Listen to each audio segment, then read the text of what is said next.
А знаешь, как моя космическая электростанция, мой могучий Кёльн-дом забрал мой паспорт. Я обратилась к высшим силам, говорю, если я делаю все правильно, тогда заберите у меня документы. Я это сказала в спальне у Майны Цагини, и мой паспорт просто исчез.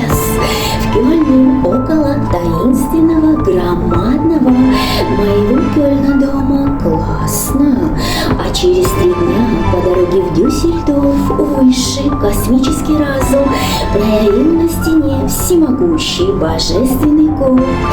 Елена, дорогая, ты все делаешь правильно.